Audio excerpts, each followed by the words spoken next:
हमारे एपिसोड की स्टार्टिंग होती है जहाँ पे डेविना का जाते हुए का हाथ गैब्रियल पकड़ लेता है और अपनी तरफ खींचकर उस पे किस करता है और डेविना को प्यार से देखता है और डेविना शर्मा रही होती है। गैब्रियल उसे आखिरी 2 वर्ड बोलता है जब तक। और सीन शिफ्ट होता है उसी रात को जहाँ पे हवा चल रही होती है और हमें खिड़की दिखती है। खिड़की से दूसरी तरफ एक गेट दिखता है जो गेट आराम से खुलता है और तभी कोई मुंह पे नकाब पहन कर दबे पैर रूम में आया होता है और वो मिक्की के बेड के पास खड़ा होता है। मिक्की आराम से सो रहा होता है। उस नकाब चोर की बस परछाई दिख रही होती है जिसके हाथ में कुछ होता है। वो तभी मिक्की के मुंह पर हाथ रखकर उसका मुंह दबा देता है। मिक्की बोलता रह जाता है और हम देखते हैं वो डेविना होती है। डेविना उसे चुप रहने के लिए बोलती है और मिक्की डर रहा होता है, उसके पसीने आ रहे होते हैं। डेविना उसके मुंह से हाथ हटा देती है। तभी मिक्की आसपास देखता है और बोलता है क्या हुआ, यहाँ पर कोई आग लगी है।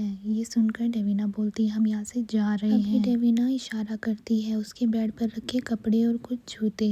उसे देखकर मिक्की थोड़ा शौक होता है और बोलता है लेकिन ये तो अभी आधी रात हो रही है। ये सुनकर डेविना उसकी तरफ घूर के देखती है और बोलती है बिल्कुल, मैं तुम्हें बिना किसी की नज़र में आए यहाँ से बाहर ले जा रही हूँ ताकि कोई हमारा पीछा ना कर सके। ये सुनकर मिक्की डेविना की ओर देखता है और उसके दिए हुए कपड़ों को स्क्रैच करता है और बोलता है मैंने ऑलरेडी पापा को बोल दिया, मैं नहीं जाऊँगा, मैं जाना नहीं चाहता। सुनकर खड़ी डेविना उसके पास को झुकती है और बोलती है तुम जानना चाहते हो ना यहाँ पर क्या चल रहा है, मैं तुम्हें बता दूंगी। तुम्हारे पिता ने इस होटल पर इनविटेशन दिया है, वो भी लड़ाई का। अब यहाँ पर अटैक होने वाला है, ऐसी बंदूक की लड़ाई होगी जहाँ पर नेक इरादे वाले एक छोटी एंजल को भी चोट लगेगी। क्रॉस फायर दोनों तरफ से होगी जिसकी चपेट में कोई भी आ सकता है। उसके करीब आती है और बोलती है अगर तुम्हें लगता है कि तुम्हारे पिता की बातों की वजह से मैं तुम्हें यहाँ रुकने दूंगी तो तुमने अभी तक मेरे बारे में कुछ भी नहीं सीखा। ये सुनकर मिक्की खड़ा हो जाता है और गुस्से में बोलता है तुम बस ऐसे ही। और तभी डेविना बोलती है मैं तुम्हारी सिक्योरिटी की जिम्मेदारी अब अपने हाथों में ले रही हूँ। डेविना अपनी ब्लैक साइड से उसे घूरती है जिससे वो भी डर जाता है और उसे बोलती है अगर नफरत करनी है तो बेशक करो, लेकिन तुम्हें शांति से मेरे साथ चलना होगा, वरना जब तक हम सेफ हाउस सुरक्षित ठिकाने नहीं पहुँच जाते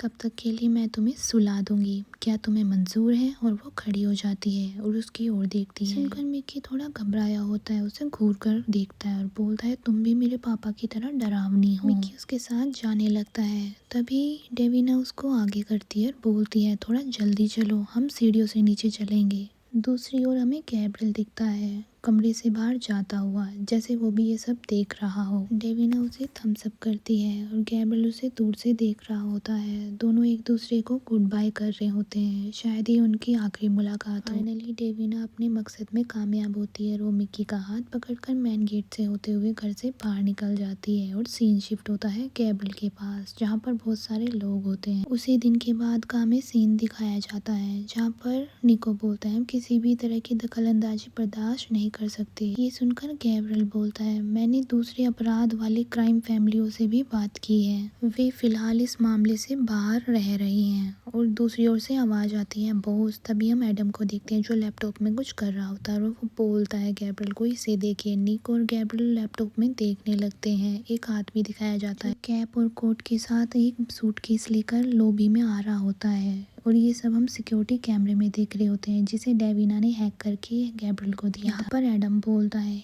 एक सस्पिशियस आदमी और उसके साथ उससे भी ज्यादा एक सूटकेस है जो एक पैकेज लेकर वो आया है। कैमरे की फुटेज देखकर गैब्रियल बोलता है क्या यही रियल टाइम है? और तभी एडम बोलता है हाँ। और निको बोलता है मैं उसे रास्ते में ही रोकता हूँ। निको वहाँ से जाने लगता है। गैब्रियल उसका हाथ पकड़ता है और बोलता है नहीं, मैं देखना चाहता हूँ कि ये उसके साथ क्या करने वाला है। तभी एडम फुटेज दिखाता है और फुटेज में देखते हैं कि वो एक प्लांट में कुछ कर रहा होता है और एडम बोलता है वह इसे रेस्टोरेंट में लगा रहा है। निको देखकर बोलता है वो जा रहा है, उसे कोई जल्दबाजी भी नहीं लग रही है। तभी गैब्रियल कहता है तो फिर हमारे पास समय है, किसी से इसकी जांच करवाओ। तभी हम देखते हैं गैब्रियल ने अपना एक आदमी भेजा होता है वो बम चेक करने के लिए। वो आदमी फोन पर बोल रहा होता है ये निश्चित रूप से एक विस्फोटक ही है, छोटा है लेकिन इसमें सेरफेल की मात्रा बहुत ज्यादा है। इस पर काउंटडाउन चल रहा है, 7 घंटे बचे हैं। उसकी बात सुनकर निको बोलता है इसका मतलब शाम के 6 बजे का समय।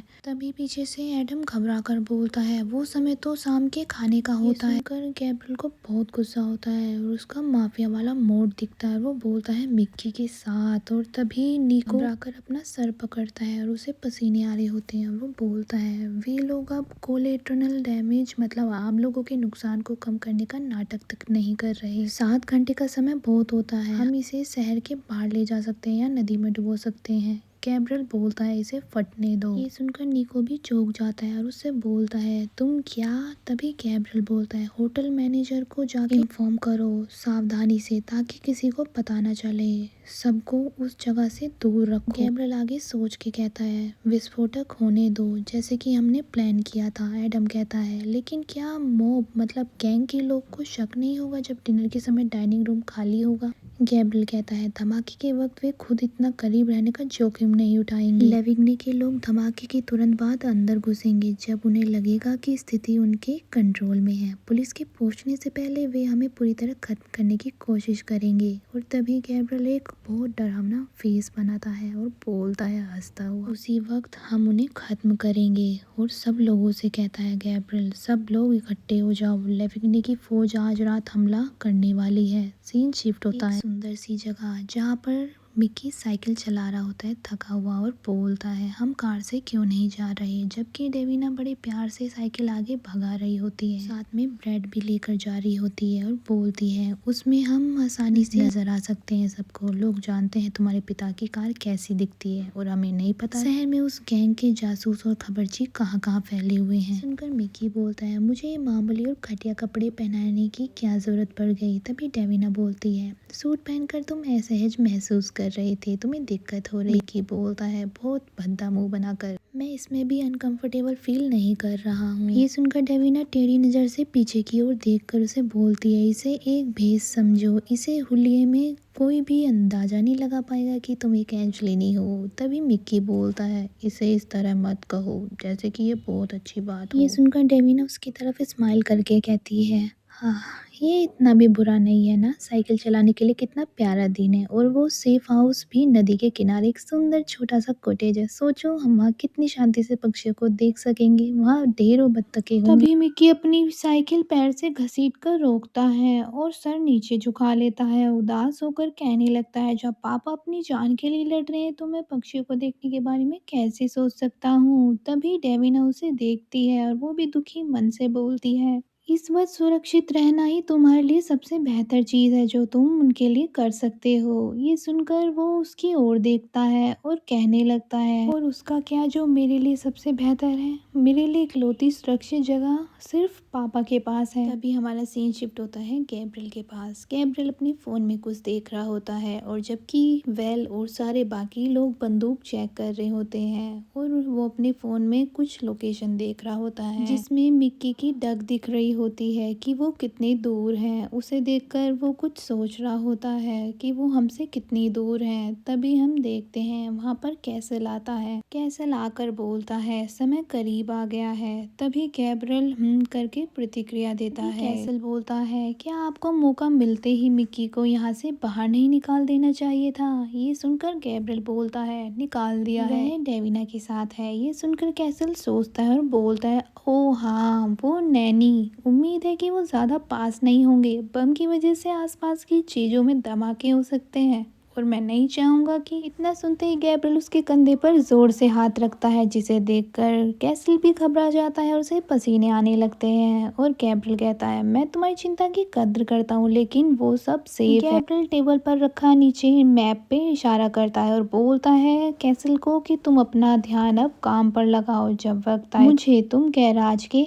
एग्जिट पर तैनात चाहिए हो। कैसल मुस्कुराता है, झिझक वाली मुस्कान होती है उसकी क्योंकि गैब्रियल उसको जोर से पकड़े रहता है। कैसल बोलता है मन ही मन कजन, क्योंकि वो गैब्रियल से डरता है। वो थोड़ा अलग टाइप का है जो केवल पीठ पीछे ही काम कर सकता है। तो हमें उनकी सारी फैमिली की फोटो दिखाई जाती है जिसमें सबसे पहले दाडोन और दाडोन का भाई दिखाया जाता है मतलब गैब्रियल के फादर, फिर गैब्रियल और गैब्रियल की मदर और उसकी डेड वाइफ दिखाए जाते हैं और सबसे लास्ट में लिटिल मिक्की दिखाया जाता है क्योंकि वो ही खानदान का आखिरी चिराग है जिसकी सबसे ज़्यादा अहमियत है। सो गाइस एपिसोड यहीं पे एंड हो गया। आपको ये एपिसोड भी पसंद आया हो तो बहुत सारा प्यार देना और लाइक ज़रूर करना और सब्सक्राइब भी ज़रूर करना चैनल को, जिससे कि मैं मोटिवेट हो सकूँ और मुझे थोड़ा सपोर्ट मिल सके और वीडियोस बनाने के लिए। So thank you so much and bye.